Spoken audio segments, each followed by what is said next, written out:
Welcome to Everest academy. Seek the peak with as.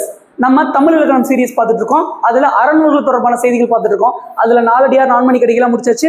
அடுத்து என்ன இருக்கு அப்படின்னா பழமொழி 400 இருக்கு. சரிங்களா? இந்த பழமொழி 400 வந்து நம்ம என்னென்ன இருக்குன்னு அப்படிங்கிறத பார்த்துலாம். பழமொழி 400ல ஃபர்ஸ்ட் எடுத்தோம்னா கல்வியின் சிறப்பு. இப்போ அறநூல்கள் தொடர்பான செய்திகள்ல நாலடியாரையும் பார்த்தாச்சு, நான்மணி கடிகளையும் பார்த்தாச்சு. எல்லாமே எதை பத்தி குறிப்பிட்டா கல்விக்கு முக்கியத்துவம் கொடுத்து போகுது. இதனாலதான் இதை என்ன சொல்லுவாங்க அப்படின்னா அறநூல்கள்னு சொல்றாங்க. சரிங்களா?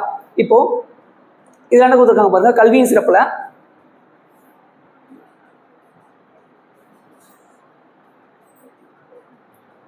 கல்வியின் சிறப்பு ஆற்றவும் கற்றார் அறிவுடையார் அத்துடையார் நாற்றிசையும் செல்லாத நாடில்லை அந்நாடு வேற்று நாடு ஆகா தாம்பேயாம் ஆயினால் ஆற்றுனா வேண்டுவது இல்.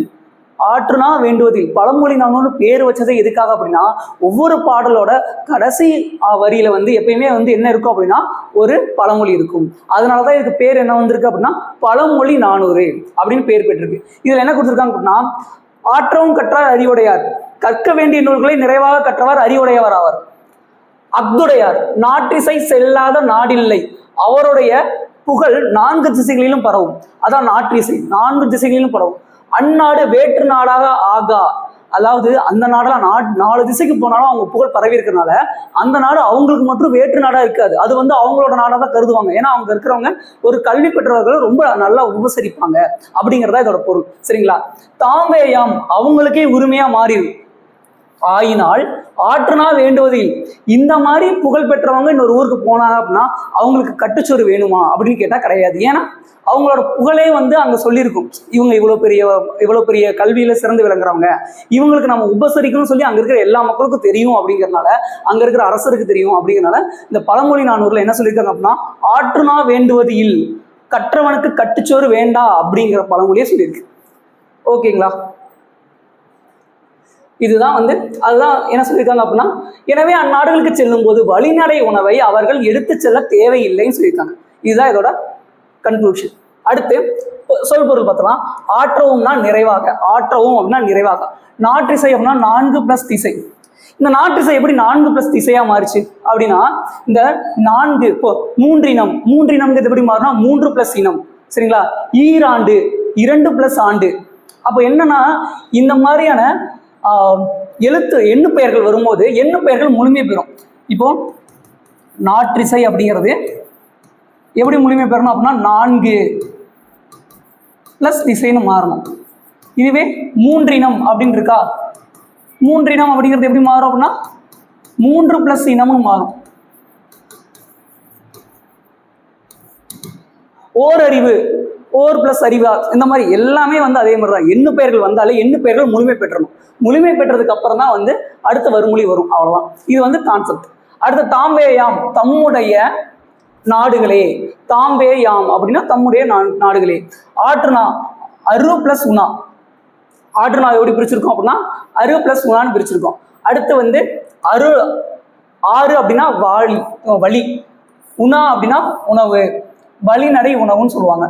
அடுத்து இதனை கட்டுச்சோறு எனவும் கூறுவர். இக்காலத்துல இதை என்ன சொல்லுவாங்க அப்படின்னா கட்டுச்சோறுன்னு சொல்லுவாங்க. சரிங்களா?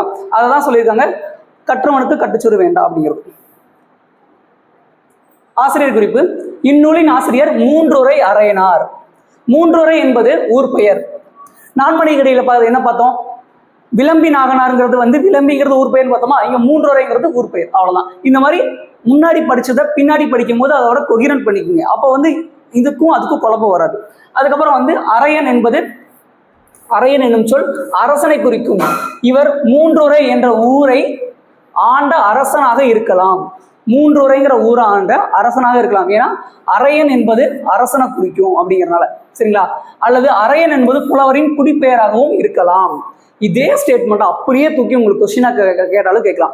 அரையன் என்பது என்ன அப்படின்னு கேட்கலாம். அரையன் என்பது அரசனையும் குறிக்கும், குடிப்பெயரை குறிக்கும், புலவரின் குடிப்பெயரையும் குறிக்கும். அப்போ 1, 2 சரியா, 1, 3 சரியா, இந்த மாதிரி கூட கொஸ்டின் உங்களுக்கு மாற்றி கேட்கலாம். ஏன்னா டிஎன்பிஎஸ்சி பேட்டர்ன் இப்போ எப்படி மாறிட்டு இருக்கு அப்படின்னா ஒரு நார்மலான ஒரு கொஸ்டினை கொஞ்சம் காம்ப்ளிகேட் ஆகணும் அப்படிங்கிறத இந்த மாதிரி விஷயங்களை யூஸ் பண்றாங்க. சரிங்களா? அடுத்த நூல் குறிப்பு பாருங்க. நூல் குறிப்புல 17 கீழ்கணக்கு நூல்கள் ஒன்று பழமொழி 400. 400 பாடல்களை கொண்ட நூல் இது. எத்தனை பாடல்களை கொண்டது? 400 பாடல்களை கொண்ட நூல். ஓகேங்களா? அதுக்கப்புறம் இந்நூலின் ஒவ்வொரு பாடலிலும் பழமொழி இடம்பெற்றுள்ளது. நான் சொன்ன முன்னாடியே இந்த நூலோட ஒவ்வொரு பாடல்லையுமே என்ன இருக்கும் அப்படின்னா பழமொழிகள் இருக்கும். அடுத்து ஆற்றுனா வேண்டுவது இல் என்பது இதற்கு கற்றவருக்கு கட்டுச்சோறு வேண்டா என்பது பொருள். இதுல இன்னொன்று பாருங்க, பழமொழி நானூறோட ஆசிரியர் யாருன்னா மூன்றுரை அரையனார். சரிங்களா, மூன்றுரை அரையனார். இவர் எந்த நூற்றாண்டை சேர்ந்தவர்னு கொஸ்டின் கேட்டாங்கன்னா 3க்கு அப்புறம் என்ன வரும், 3க்கு அப்புறம் என்ன வரும், 4 வருமா, அப்போ 4ஆம் நூற்றாண்டு. அவ்வளவுதான், 4ஆம் நூற்றாண்டு. இது ஒரு ஷார்ட்கட், குழப்பக்கூடாதுங்கிறக்காக இப்படி போட்டு வச்சுக்கி. அடுத்த பாடம் வந்துருச்சு, விருந்தோம்பல்ங்கிற பாடம். இதுவே எது அப்படின்னா மூன்றை எழுதிய பழமொழி நானூறு தான் விருந்தோம்பல். சரிங்களா, பண்டைய தமிழ் மக்களுக்கு வந்து விருந்தோம்பல்ங்கிறது ஒரு முக்கியமான ஒரு உபசரிப்பு. சரிங்களா, அதை பத்தி ஒரு பாடல் இருக்கு. மாறி ஒன்று இன்றி வரங்கிருந்த காலத்து பாரி மடமகள் பான்மகற்கு நீர் உலையுள் பொன் திறந்து கொண்டு புகவாக நல்கினால் ஒன்றுரா மூன்றிலோ இல். ஒன்றுரா மூன்றிலோ இல், இதுதான் இதோட பழமொழி. இப்போ இதுல என்ன அர்த்தம் கொடுத்துருக்காங்கிறத நான் சொல்றேன். இங்க பாருங்க, இது என்ன அப்படின்னா பாரி அப்படின்னு சொல்லிட்டு ஒரு கடையில் உள்ளவர்கள் ஒருத்தர் இருப்பார், பாரி அப்படின்னு ஒருத்தர் இருப்பார். அவங்களுக்கு வந்து 2 மகள்கள் இருப்பாங்க.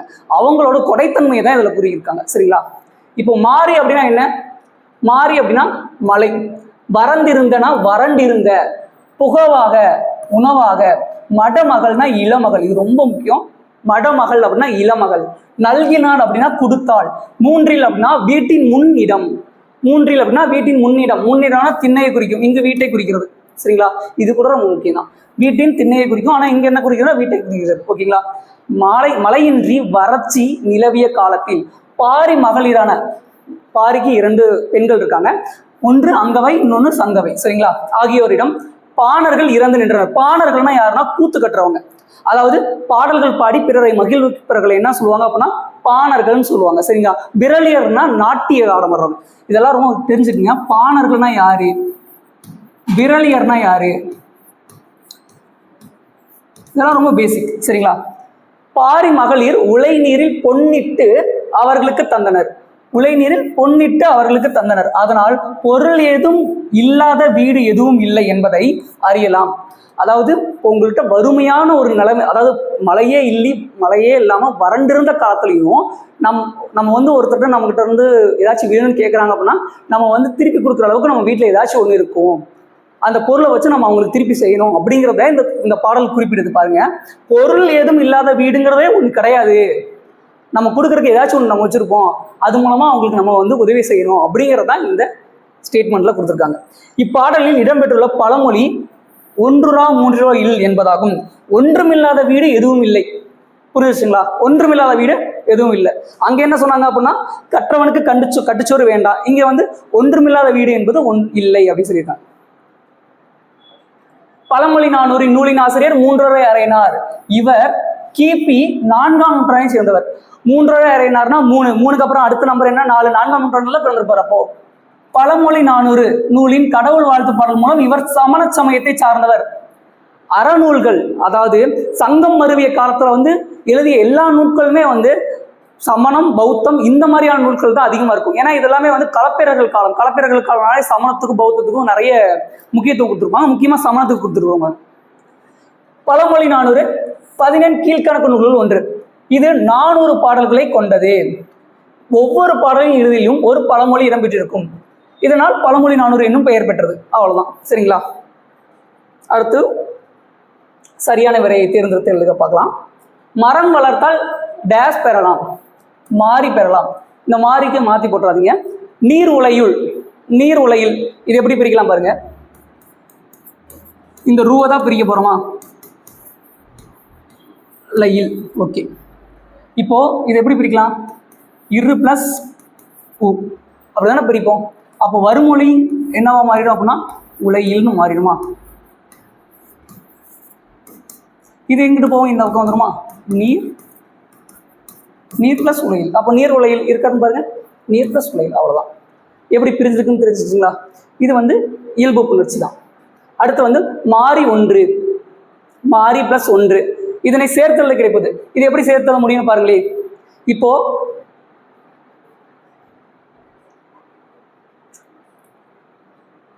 மாறி ஒன்று, இதுக்கான ஆன்சர் வந்து மாறி ஒன்று, இதுதான் வரும். ஓகே, இதோட வந்து பழமொழி 400ஓட பாடலும் முடிஞ்சிருச்சு. சரிங்களா? இப்போ வந்து தமிழ் இலக்கணம் சீரீஸ்ல பழமொழி 400 முடிச்சாச்சு. இதோட 3 வீடியோ முடிச்சாச்சு. இதுக்கப்புறம் இருக்கிற எல்லா சிலபஸ் வைஸ்லையும் எல்லாமே அப்படியே நடத்திடுவோம். சரிங்களா? இதுக்கப்புறம் இருக்கிற சீரீஸை வந்து அப்படியே ஃபாலோ பண்ணுங்க. தேங்க்யூ ஃபார் வாட்சிங்.